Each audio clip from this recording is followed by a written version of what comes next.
Lagi main apa, Ar? Roblox. Seru ya?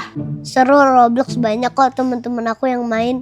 Mama aku juga bikin game sendiri loh di Roblox. Nih game aku isinya kipas angin.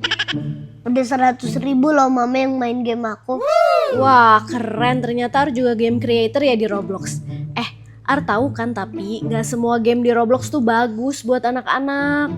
Banyak yang untuk orang dewasanya juga, terus ada yang kasar-kasar gitu. Ya kan aku dijagain mama papa mainnya. Jadi aku cuman bisa main game yang cocok buat aku. Aku gak bisa chat loh. Gak bisa pakai suara juga. Iya Ar, tapi kan gak semua orang tua bisa jagain anaknya ketika main Roblox. Makanya pemerintah mau batasin Roblox buat anak-anak. Jadi nih bentar lagi anak-anak seumur Ar gak bisa deh main Roblox lagi. Ya agak seru nih gak bisa main Roblox lagi. Dunia lagi kenapa sih? Di tengah-tengah dunia yang lagi gempar dengan konflik geopolitik, ternyata dunia anak-anak juga digemparkan dengan berita kalau mereka nggak boleh lagi main Roblox. Hayo lo, bener nggak tuh? Akun anak di bawah usia 16 tahun pada platform beresiko tinggi mulai dinonaktifkan. Di satu sisi kita mengerti pemerintah ingin hadir mengawal dan melindungi tumbuh kembang anak-anak kita di era digital melalui peraturan baru yaitu PP Tunas. Yang mana salah satunya akan membatasi akses anak dalam penggunaan sosmed seperti Instagram, TikTok, termasuk juga game Roblox. Tapi kita sebagai orang tua, pendamping adik-adik kita, berarti kita nih juga harus cari ide lagi untuk kasih aktivitas apa sih yang bermanfaat dan sesuai dengan perkembangan anak di era digital ini.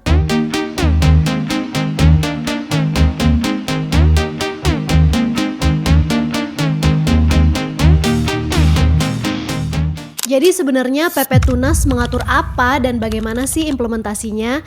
Sebagai orang tua atau caregiver di era digitalisasi, gimana juga nih kita bisa lebih bijak memanfaatkan teknologi dan meminimalisir dampak negatif dari digitalisasi seperti kecanduan gadget ataupun cyberbullying.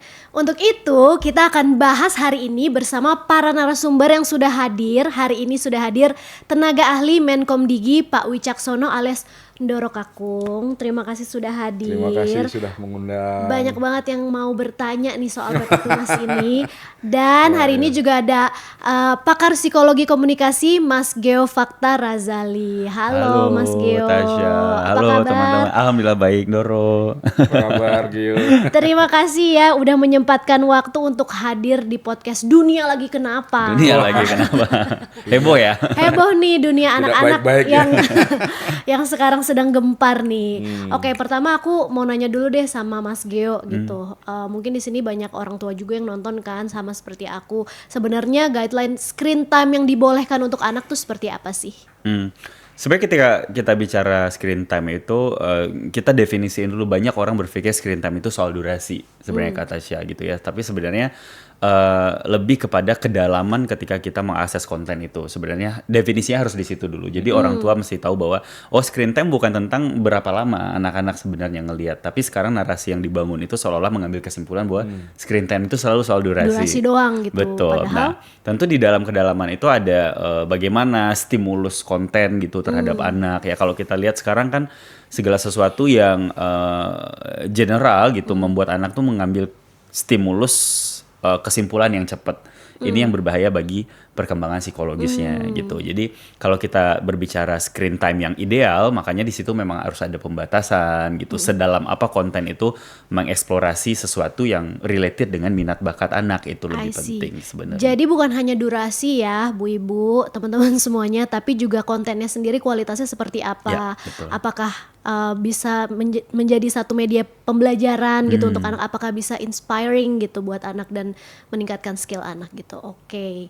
Jadi kita udah punya gambaran ya kira-kira screen time yang dibolehkan untuk anak tuh seperti apa. Nah, kalau untuk Ndoro, Ya, siap. Ndoro, kalau ini kan lagi rame nih PP Tunas kan karena baru ada aturan baru. PP Tunas itu tuh mengatur apa aja. Kebetulan juga anak aku kan main game ya, Roblox itu kan. Nah, panik lah dia tuh. Aduh gimana nih kalau misalkan aku udah nggak bisa main lagi gitu. Bener nggak sih memang akun anak di sosmed termasuk Roblox juga bakalan dihapus. Jadi anak-anak nggak bisa lagi Ya. pakai sosmed, nggak bisa lagi main Roblox gitu. Ya, oke. Baik, PP Tunas ya. Ini kan adalah aturan pemerintah yang kita harus paham dulu ini. Ini tujuannya untuk apa? Ya. Tujuannya adalah melindungi anak-anak di bawah 16 tahun dari konten-konten yang tidak pantas, konten berbahaya lah ya, di ruang digital berisiko tinggi. Ya, risiko tinggi ini penting, perlu digarisbawahi gitu. Ya. Nah, itu diundangkan 1 tahun yang lalu, ya bulan Februari kalau nggak salah gitu ya. Lalu dibuat aturan setiap peraturan pemerintah, termasuk PP Tunas ini harus ada turunannya, Ya. ya peraturan menteri namanya, yang diumumkan pada bulan Maret tahun 2026. Nah, peraturan itu memberi semacam tenggang waktu 3 bulan untuk para platform. Gitu. Jadi yang diatur platform. Ya. Ya, jadi peraturan ini menyasar atau menargetkan platform untuk melindungi anak-anak, gitu ya. Dengan cara apa? Menetapkan batas usia. Ya. Jadi anak-anak di bawah 16 tahun itu tidak boleh mengakses media sosial berisiko tinggi. Media sosial itu kan sebetulnya banyak sekali kan. Nah, ini yang untuk gelombang pertama yang disasar itu antara lain satu platform X. Oke, Ya, X. X. Kemudian platform di bawah grupnya Meta. Facebook, Ada Facebook, Instagram, dan Threads. Threads, oke. Ya, kemudian YouTube, kemudian TikTok. YouTube kan ada YouTube Kids juga tuh, Ya, Ndoro. pokoknya YouTube. Semuanya Ya. berarti. Kemudian ada Bigo Live dan Roblox. Kenapa Roblox itu disebut dalam gelombang pertama yang disasar? Karena Roblox itu dinilai ya risikonya tinggi. Betul. Ya, tidak hanya ada games di situ tapi juga hal-hal yang lain. Ya. Gitu. Tapi kembali ke pertanyaan tadi, ini yang disasar platform. Jadi platform ya harus tunduk, wajib, tidak ada tawar-menawar, mengikuti PP Tunas. Oke. Dengan cara menetapkan anak yang boleh mengakses adalah 16 tahun ke atas, yang 16 tahun ke bawah belum. Tunggu anak siap, tunas, ya kan? Ibu Menteri Komdigi Mutia Hafid selalu menganalogikan aturan ini seperti orang-orang yang mau mengemudikan kendaraan kan wajib punya SIM. Batasannya 17 tahun kalau nggak salah ya. Iya. Jadi sebelum 17 tahun ya belum dapat terima SIM. Ya. Bahwa ada anak kalau kita lihat ya naik motor padahal belum punya SIM, naik motor gimana tuh? Gitu kan. Ini sama nanti analoginya juga, itu ada anaknya si ibu itu, tetangga saya kok masih buka medsos. Ya itu seperti itu. Iya. Jadi secara legal, secara hukum dia belum berhak punya SIM. Artinya belum berhak mengendarai motor, belum punya hak untuk punya akses, punya akun di media sosial. Sehingga ini berdasarkan aturan baru, akun-akun yang ditengharai punya anak, tidak hanya wajahnya ini wajah anak atau menyantumkan usia anak, akan dinonaktifkan oleh platform itu. Oke. Gitu. Berarti timeline-nya dalam 3 bulan ini ya, Masih ada kira-kira. penyesuaian ya. Tiap aturan kan nggak hari ini diketok langsung berlaku kan. Iya. Platform juga menyesuaikan diri gitu ya. Nggak kayak matiin lampu, cetek mati, cetek hidup, nggak bisa begitu. Iya, Ya, masih ada filternya juga. Ya, segala ada macam. tenggang waktu 3 Ada bulan. tenggang waktu kurang lebih 3 bulan ya, anak-anak semua ya. Sana, Jadi bulan minggir-minggir. Maret, April, Mei, Juni lah nanti ya. Kira-kira Juni. Iya, kira-kira Juni. Udah mulai dihapus-hapusin tuh. Ya, sebetulnya sekarang sudah dihapus. Udah mulai Sudah berjalan ya. nonaktif. Dan platform-platform tersebut juga nurut ya. Nurut sebagian. Oh. Jadi dari yang tadi sudah saya sebut, yang sudah melaporkan platform tersebut sudah menonaktifkan adalah TikTok. TikTok per tanggal 10 April tahun 2026 melaporkan sudah menonaktifkan sebanyak 780.000 akun anak. Yang banyak loh ya. Banyak itu. Dan kita juga berarti tahu sebegitu banyak akun anak di TikTok 780.000. Dan itu belum semua. Ini baru gelombang pertama. nanti menyusul. Jadi kelompok Meta yang sudah menyatakan kepatuhannya juga dalam proses menonaktifkan. Bahkan X itu sudah melaporkan bahwa dia sudah mengubah term of condition-nya. Yang punya yang boleh atau syarat punya akun Twitter sekarang sudah 16 tahun. Kelompoknya Meta juga sudah 16 tahun. Tapi mereka belum melaporkan sudah berapa yang dinonaktifkan. Oke, jadi udah mulai Sudah diubah. berjalan ini. Sudah berjalan ya. mulai Tapi berjalan. kalau ada anak-anak nih yang misalkan mereka kreator mungkin di Ya. platform tersebut punya punya platform di sosmed di bidang industri kreatif kah gitu. Gimana nih solusinya supaya PP Tunas juga nggak membatasi ruang kreativitas anak atau Ya. ruang anak untuk berekspresi Ya, gitu. betul. Ini pertanyaan bagus ya. Jadi semangatnya adalah pemerintah dalam hal ini Kemkomdiki tidak membatasi kreativitas anak. Ya, itu semangatnya. Jadi harus dilihat gitu.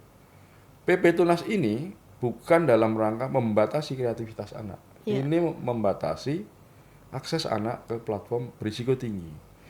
Jadi ini juga perlu diluruskan miskonsepsi masyarakat bahwa kreativitas itu tidak hanya di atau dengan media sosial. Itu juga harus perlu diluruskan ya. Yang namanya kreativitas anak, kreativitas yang mana nih? Itu. Ya. Ada banyak aktivitas yang bisa disebut sebagai kreativitas. Kalau kasusnya adalah, jadi Mas, kalau misalnya ada seorang anak di bawah 16 tahun, dia katakanlah dia itu selama ini menjadi selebgram, Ya. mendapatkan penghasilan, menjadi tulang punggung keluarga. Bagaimana itu?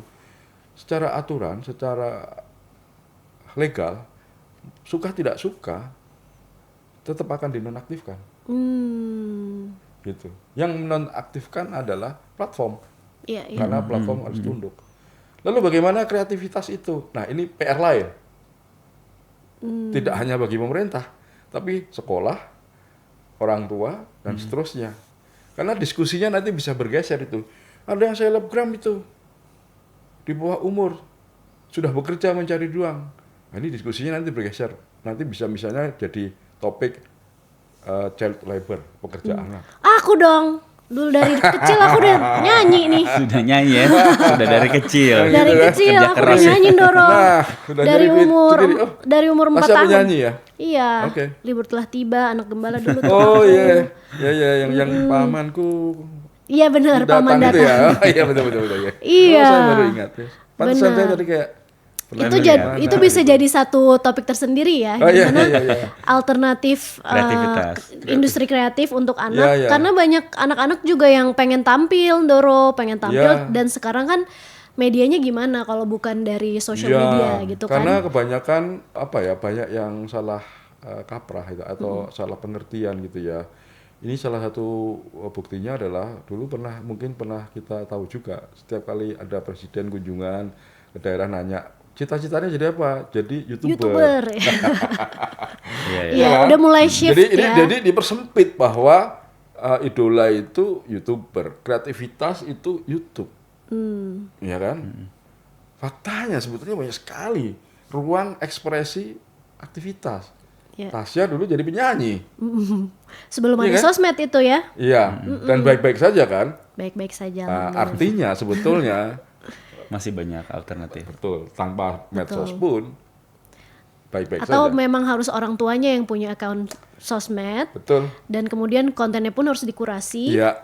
Dan mungkin yang menjadi masalah juga ketika anak mengakses sosmed kan mereka juga terpapar konten gitu. Sementara kalau misalkan anak Pasti mau itu. hanya istilahnya distribusinya lewat sosmed untuk karya-karyanya mungkin masih bisa ya. Karena selama ini juga kayaknya aturan dari Facebook ya kayak Meta gitu juga Ada, nggak sudah bisa sebenarnya anak-anak memang tampil Betul. di situ. Cuman kalau accountnya di manage oleh orang tuanya masih Iya, bisa, kita masih lihat di dibolehkan. Instagram dulu banyak akun-akun dengan wajah bayi, nama bayi-bayi baru lahir sudah punya akun. Iya. Anak-anakku juga ada sih, tapi semuanya harus managed by orang tua, nggak Iya, boleh. iya. Anak aku nggak boleh, Iya. masih belum boleh lah buka. Iya, pemerintah ingin buka melindungi sosmed, betul. anak-anak Iya. yang tidak by consent terpapar wajahnya gitu. di media sosial. Karena kita tahu ada Melindungi kejahatan. privacy ya. Ya gitu kan. Anak-anak kan nggak bisa menolak wajahnya dipampangkan oleh orang tuanya di media sosial. Orang tuanya menganggap bahwa itu adalah sesuatu yang dibanggakan dan kita tidak bisa menghalangi orang tua bangga pada anaknya gitu ya. Tapi di zaman sekarang itu perlu ada kewaspadaan, kesadaran yang lebih dari dulu gitu ya. Karena itu bisa membuka ruang kejahatan. Betul. Apalagi kalau nggak aware sama Betul. Ya.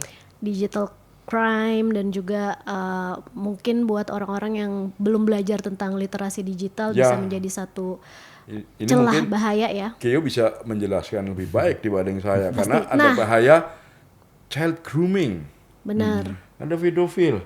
Ya. Boleh mungkin Mas Gitu. Geo gimana nih gimana pemberian gadget ataupun aktivitas di ruang digital bisa mempengaruhi tumbuh kembang anak dan resikonya seperti apa?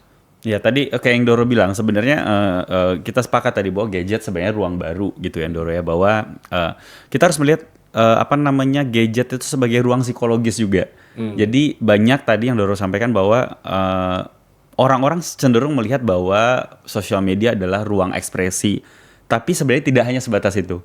Itu ada banyak stimulus di situ dan itu adalah ruang psikologis di mana anak-anak kalau anak Katasha berarti 7 tahun tadi ya. Ya. Nah, kalau secara psikologis itu masih ada di pre-operational, artinya dia belum bisa untuk menentukan mana yang baik untuk identitas dirinya. Cara berpikirnya belum konkret. Ya. Nah, ini kalau ditimpa oleh stimulus platform yang salah gitu ya, itu akan menciptakan identitas diri atau kesimpulan yang dia ambil sendiri tanpa menyaring. Kan itu yang berbahaya. Jadi ya. kalau kita pakai analoginya, Doro ya gadget sebenarnya tidak salah, bukan musuh kita, tapi ruang psikologis baru bagi orang tua dan anak untuk belajar tentu. Iya. Nah, terkait anak ada immature appraisal ya, penilaian yang belum dewasa tentang mana yang benar yang salah gitu kata Tasya. Jadi tadi peran orang tua untuk direct langsung terhadap apa yang kemudian mereka bisa akses, termasuk pemerintah sudah support. Saya sebenarnya sangat dukung itu Doro ya. Kayak memang paradoks ya sebenarnya. Dan terlalu dibebaskan juga salah, terlalu dibatasi juga salah. Tapi anyway kita harus pilih potensial gitu kan yang paling baik demi generasi berikutnya gitu. Nah, itu yang paling penting. Tapi overall kita bicara tentang gadget sebenarnya adalah ruang baru yang semua orang tidak hanya harus belajar dari level ini ruang ekspresi, nggak begitu aja. Tapi orang tua juga harus belajar bahwa ini ruang psikologis juga loh. Bahwa dia belajar dari ekosistem yang bukan hanya dari guru, sekolah, orang tua, tapi dari gadget juga. Artinya, sorry saya ikut nanya juga ya. Kalau itu urusan anak, orang tua berhak melakukan intervensi. Iya, pasti. Pasti ya? Pasti. Ya, Apalagi apalagi kayak Kak Tasya bilang tadi ya. Jadi kalau setelah di tahap pre-operasional itu di tahap konkret sebenarnya sudah mulai remaja, itu sudah punya nilai sendiri. Nah, di sini orang tua juga harus punya pola asuh yang mulai berbeda lagi, Doro. Tapi kalau di umur yang rentan tadi Doro, kalau data 16 ke bawah itu ya tadi cara berpikir yang belum konkret ditimpa dengan stimulus yang kita bayangkan setiap hari kita melihat point of view yang berbeda di sosial media.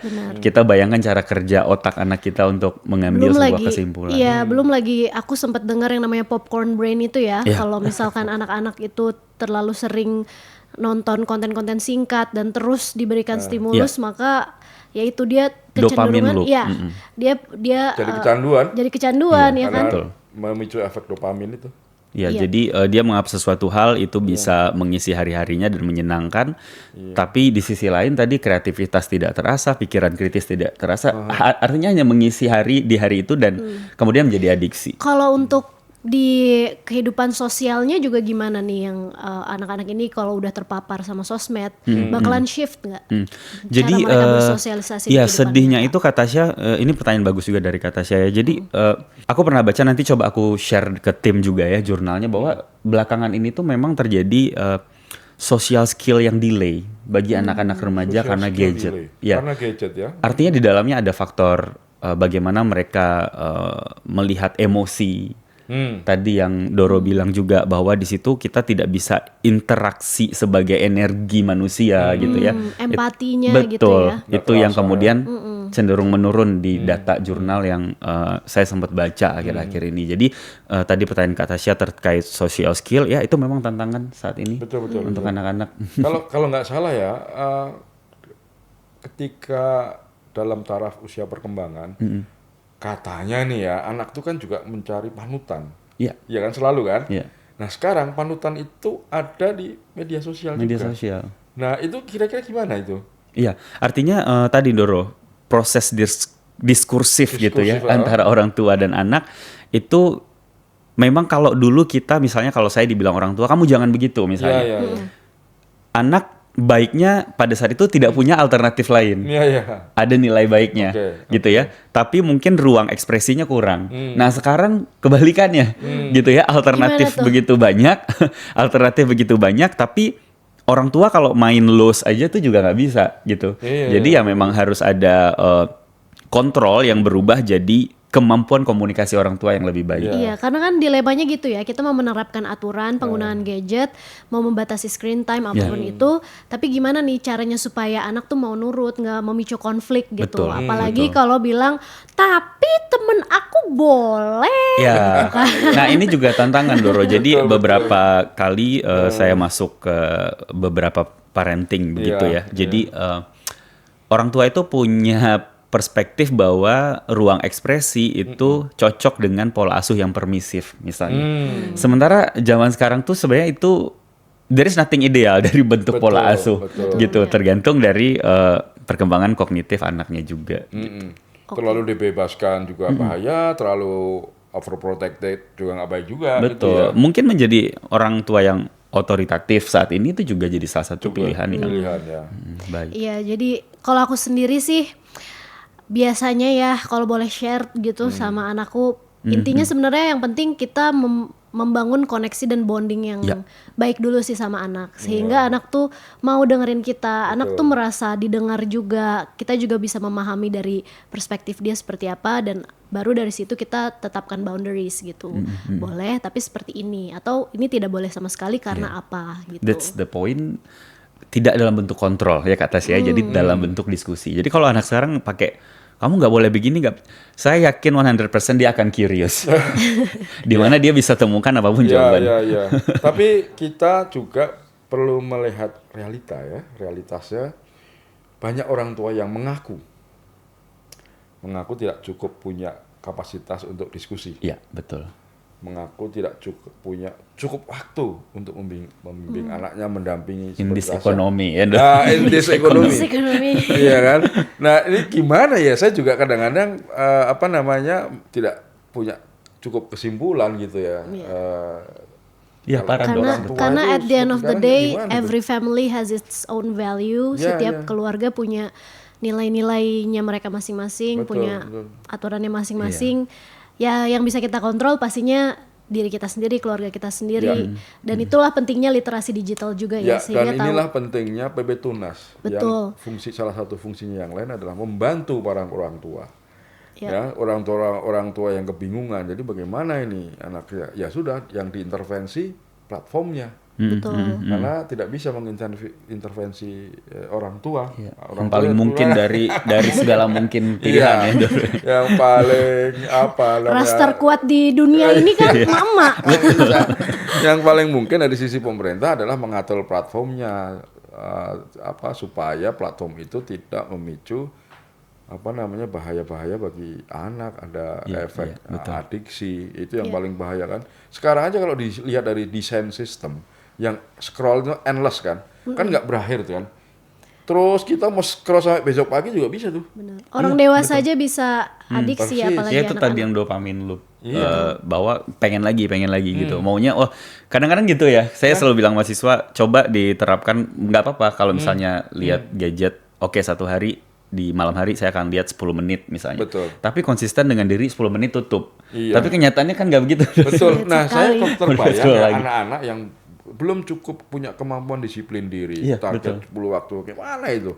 Bener, kita aja orang dewasa kesulitan struggle ya Itu untuk dia. nggak doom scrolling. Doom scrolling ya, makanya pemerintah itu dengan Iya. niat baik untuk membantu orang tua di Indonesia yang punya keterbatasan gitu. Iya, Jadi justru ini ingin membantu orang tua, bukan mau mengatur orang Melarang-larang tua, larang. gitu ya.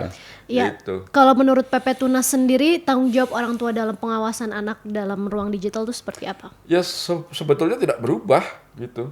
Sebelum maupun setelah ada PP Tunas ini nggak berubah. Apa sih fungsi peran orang tua yang utama? Ya parenting kan?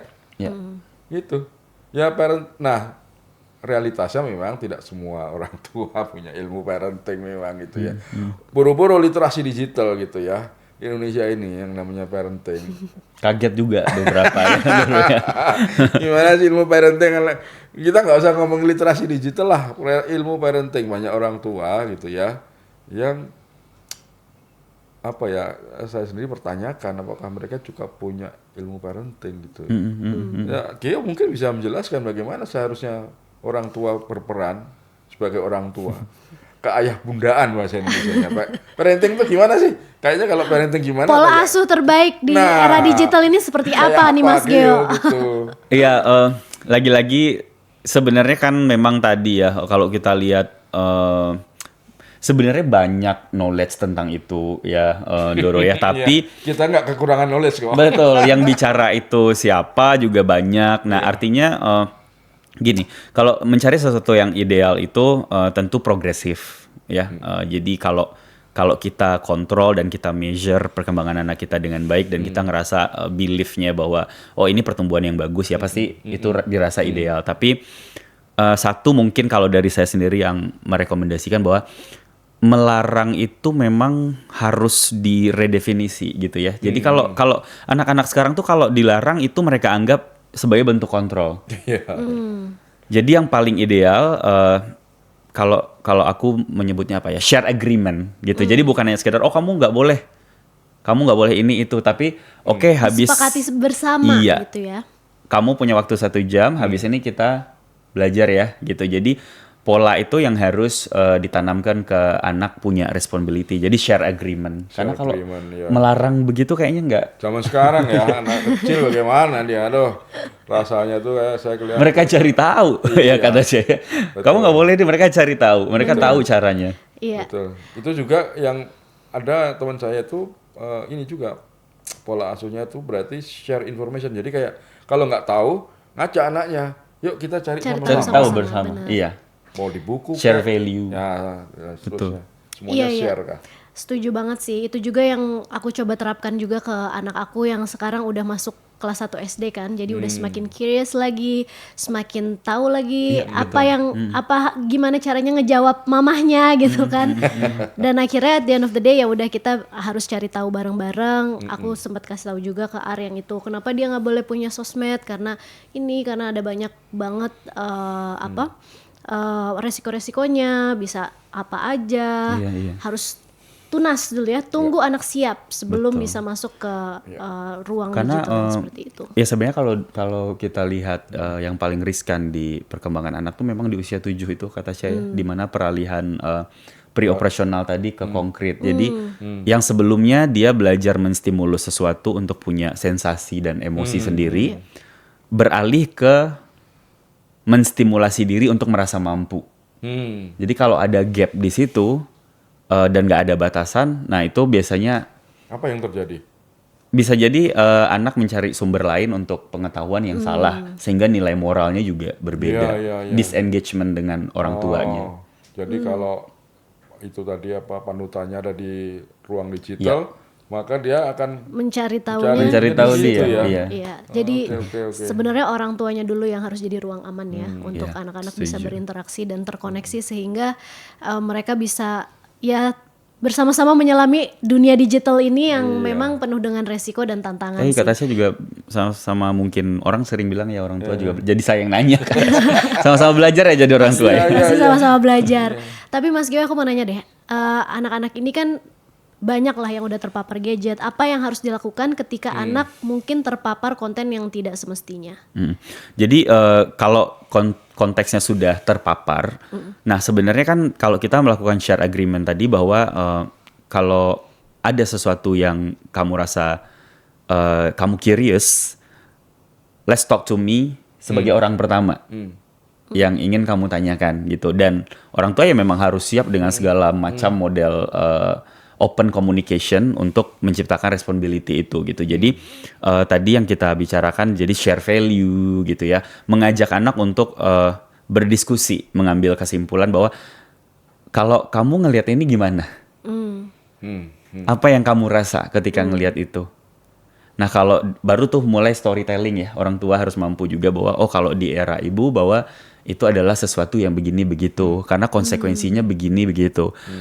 Kamu mau kalau begini, kamu kalau mau kalau begitu. Jadi itu hal yang pertama kali. Balik lagi yang kata Tasya bilang, apa yang paling pertama adalah orang tua harus menjadi ruang aman untuk cerita bagi anaknya. Di situ bekerja trust ya, bekerja belief gitu. Dan itu harus dibangun dari anak itu masih di dalam kandungan Iya, mungkin betul. ya. Diajak komunikasi sampai ketika lahir, sampai ketika kata pertama. Ya begitulah kita ya Bu Ibu, peran kita Tapi sungguh saya luar terpikir biasa. begini Tasya, masih dalam konteks apa yang harus dilakukan ketika anak terpapar gitu ya. Saya penasaran, ini fakta menunjukkan bahwa 80.000 anak di bawah usia 10 tahun itu terdeteksi main judi online. Intervensi seperti apa yang bisa kita lakukan sesuai pola asuh yang baik? Iya, kalau bukan dari PP Tunas juga. Yang Selain pendekatan PP Tunas ya, kalau saya sebagai orang tua versi lama gitu ya, saya harus putus akses anak ini terhadap gadget. Iya, mau nggak mau. Karena sudah terpapar judi sudah online. terpapar pasti harus. Dalam Ya konteks gimana sudah tuh? terpapar. Sudah terpapar. Apakah ya. harus dibawa ke psikolog, Betul, psikolog atau pasti, Iya. pasti karena di terapi atau kayak gimana iya biasanya? ada dua sisi kata Tasya bahwa sebenarnya bisa jadi itu sifat yang memang konsen ya, mereka tahu bukan edukasi, mereka tahu tentang judi online itu.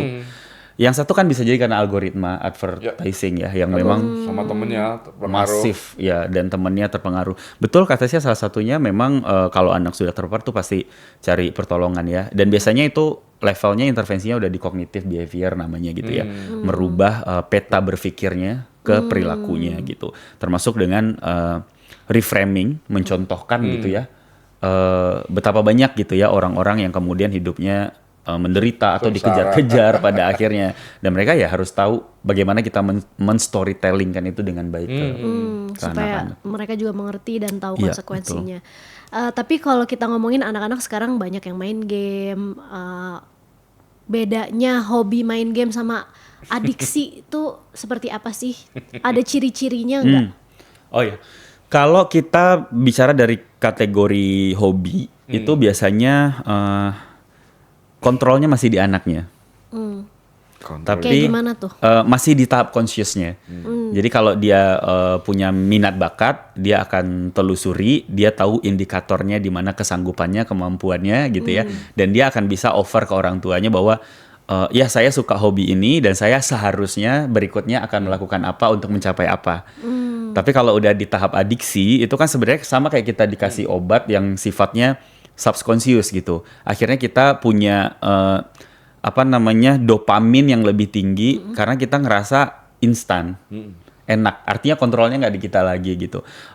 Ya ini mohon maaf misalnya untuk teman-teman psikiatri juga biasanya saya sering kasih tahu juga bahwa kadang-kadang kalau dalam beberapa simptom itu kan suka langsung dikasih obat kata saya. Sementara tidak dilakukan simultan dengan reframing kognitif sama behaviornya. Ketika seseorang distimulus obat terus, dia merasa baik-baik saja, yang akan dia minta obat terus. Ketagihan juga ya. Iya. Iya, nah itu di level adiksi. Jadi kontrolnya udah nggak di diri dia lagi. Tapi kalau hobi, kontrolnya masih di anaknya. Mungkin ada perubahan-perubahan yang bisa terlihat nggak?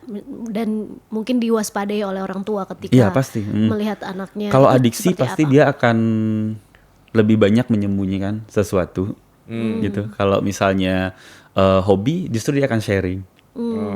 Karena kan kayak misalkan anak-anak tuh kalau misalkan disuruh udahan misalkan dari gadget, aku tahu banget karena ada dopamine drop itu pasti mereka pertama tantrum dulu kan tuh. Iya, Nah, betul. tapi setantrum apa yang disebut akhirnya itu jadi kayak wah nih anak udah adiksi nih gitu. Jadi apa red flag-nya tuh? Itu tadi selama dalam konteks ideal, misalnya seharusnya kita punya kontrol terhadap sesuatu, tapi anaknya sangat demanding, tidak mematuhi itu, misalnya ya, akhirnya tantrum itu juga tidak terkontrol, ya itu udah menjadi indikator paling awal gitu. Mungkin apalagi sampai mengganggu aktivitas sehari-hari gitu Iya. ya. Sekolah Sampai gitu ya. Betul. ya nggak mau sekolah, Itu banyak nggak sekali mau sekarang. Sekali kan? nggak Iya. mau pergi sama teman-temannya Ya, mungkin apa murung atau di tidak kamar. punya Menarik teman. diri, Iya. betul, iya. Betul. Karena mereka ya ekosistemnya mereka merasa tadi ya senang dengan sesuatu yang instan, tidak lagi memperhatikan di luar itu. Sebenarnya kan kalau kita dari kecil dulu belajar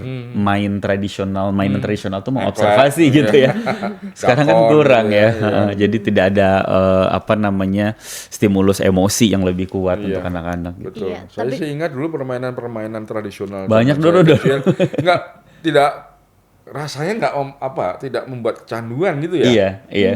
Selesai permainan selesai. Karena, sudah sore pulang gitu Betul, lah. karena otonomi tubuh Ada lelah, iya. tapi kita punya riset sendiri untuk balik. Jadi oke. kita secara otomatis mengambil Iya, waktu iya. untuk jeda atau Betul, istirahat gitu. Oh, anak sekarang kan enggak. Ya karena memang fungsi tubuh tidak bergerak aktif, Tapi otak otaknya lelah, dipakai tapi jalan terus. ya. Jalan terus. Iya, otaknya Seolah-olah nggak ngapa-ngapain tapi otaknya jalan terus ya. Iya, Kan jadi scroll-scroll otonomi gitu. tubuhnya tidak memerintahkan untuk mencari jeda gitu. Betul, betul. Jadi itu salah satu potensi bahaya dari media sosial kan.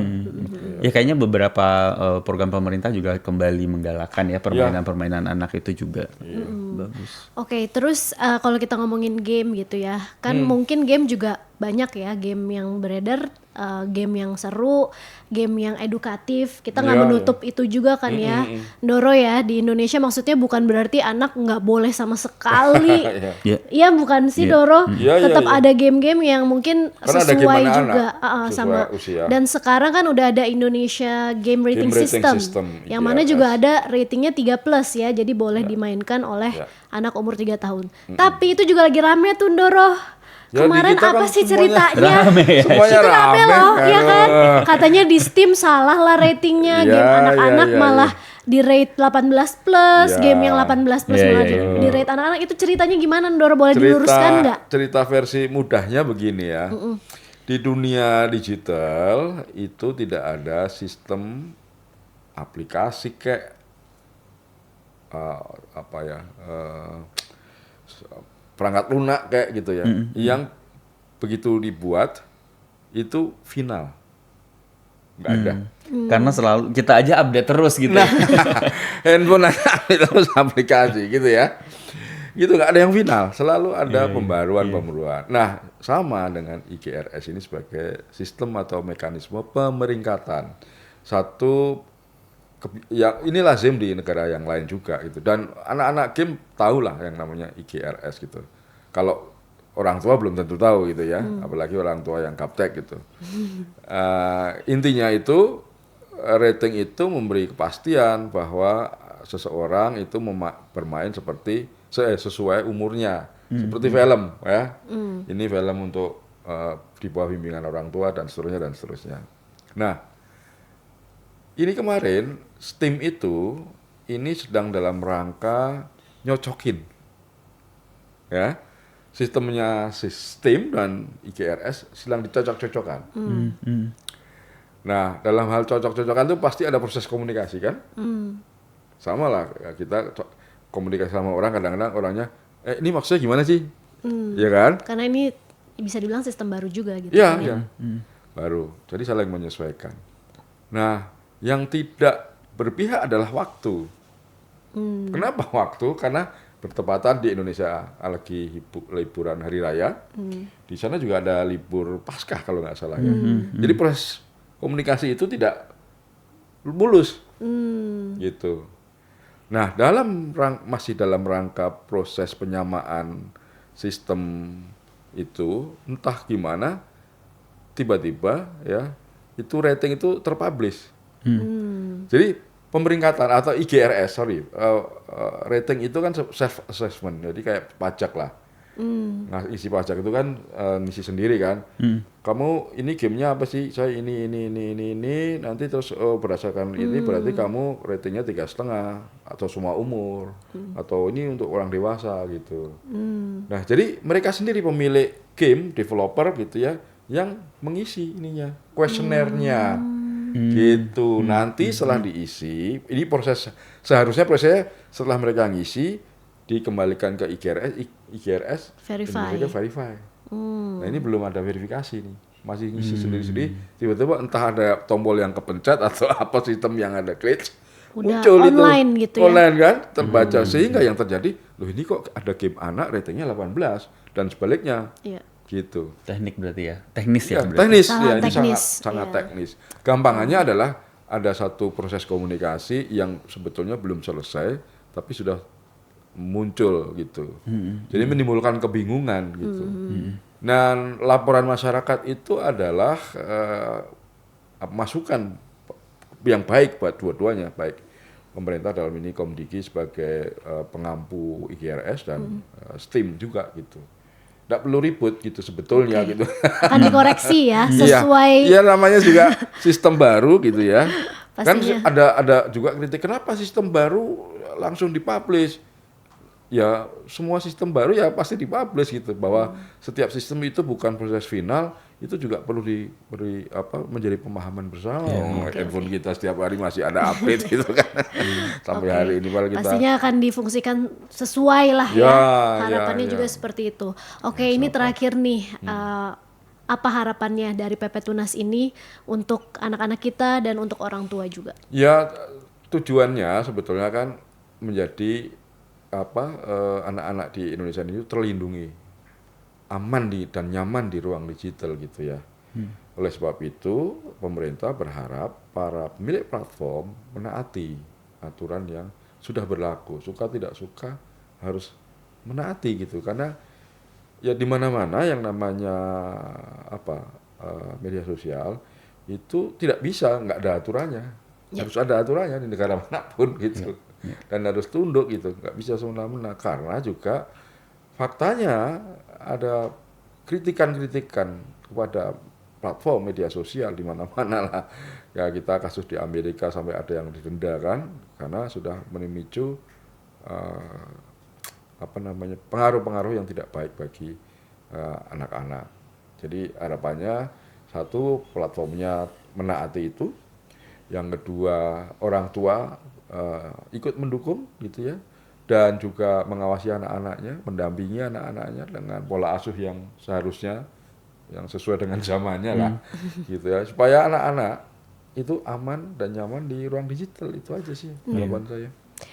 Kalau ke Mas Gio, gimana nih caranya supaya anak-anak dan kita juga sebagai orang tua bisa membantu membangun resilience atau ketahanan mental anak-anak ini di era digitalisasi? Iya. Yang pasti pertama sekali itu semua berlandaskan safe emotional space tadi ya. Orang tua adalah menjadi tempat aman dulu, di mana kecenderungan respon pertama kata Tasya itu biasanya adalah orang tua selalu panik dan marah. Artinya kalau panik dan marah tuh safe emotional space-nya hilang, pasti anak nggak mau cerita lagi. Nah, yang perlu dilakukan adalah ya kita tenangkan dulu, lalu mengajak berdiskusi. Di situ baru bisa terjadi perubahan pola pikir. Nah, perubahan pola pikirnya isinya apa? Yang pasti dia akan bisa menilai informasi yang dia terima gitu ya. Kemudian aware terhadap emosi yang dia punya, dan terakhir itu paling penting adalah bagaimana kita menstimulus dia bahwa validasi itu bukan dari kehidupan luar ataupun dari gadget, tapi dari pertumbuhan kita sendiri. Karena emotional resilience itu pasti konteksnya di situ. Artinya kita melihat sebenarnya ini semua tuh bukan aturan sudah ada, kemudian gadget perlu kita pahami definisinya, tapi lebih dari itu ya tentang hubungan orang tua dan anak yang lebih punya emotional resilience. Lebih gitu. bermakna. Betul. Setuju banget, dan pastinya insightful banget obrolan kita hari ini bersama Ndoro Kakung dan Mas Gio. Terima kasih sekali lagi untuk wawasan dan juga untuk semua informasi yang sudah diberikan hari ini. Jadi teman-teman, parenting di era digital bukan soal melarang atau membebaskan sepenuhnya, tapi soal mendampingi dengan sadar. Kita hidup di zaman di mana anak-anak kita tuh tumbuh bersama gadget, algoritma, dan arus informasi yang begitu cepat. Di satu sisi ini membuka peluang belajar yang luar biasa, tapi di sisi lain ada risiko yang gak bisa kita abaikan, mulai dari paparan konten, kesehatan mental, sampai adiksi. Nah, disinilah peran kebijakan seperti PP Tunas menjadi penting sebagai pagar dan juga sistem perlindungan. Namun kita juga sepakat bahwa regulasi saja itu tidak cukup. Peran orang tua tetap menjadi fondasi utama. Kita sebagai orang tua adalah filter pertama sekaligus role model bagi anak-anak kita dalam berinteraksi dengan dunia digital. Jadi sekarang bukan melulu soal berapa lama nih anak boleh pegang gadget, tapi juga apa yang mereka lihat, dengan siapa mereka berinteraksi, dan apakah mereka merasa aman untuk bercerita kepada kita. Mantap. Oke, sekali lagi terima kasih kepada narasumber kita Terima hari kasih, ini, Kak Doro Tasya. Kakung dan Kak Mas Tasya. Geo. Thank you, Doro. Semoga diskusi hari ini nggak cuma memberikan wawasan, tapi juga menguatkan kita sebagai orang tua, para caregivers, kakak-kakak yang sedang mendampingi adik-adiknya, om tante yang sedang mendampingi ponakan-ponakannya dalam mendampingi mereka di era digital. Karena pada akhirnya teknologi akan terus berkembang, tapi kebutuhan anak akan pendampingan, rasa aman, dan koneksi dengan orang tuanya, dengan orang-orang di sekitarnya itu tidak akan pernah berubah. Terima kasih semuanya sudah bersama kami hari ini. Jangan lupa untuk klik subscribe dan ikuti terus podcast Dunia Lagi Kenapa. Bye-bye.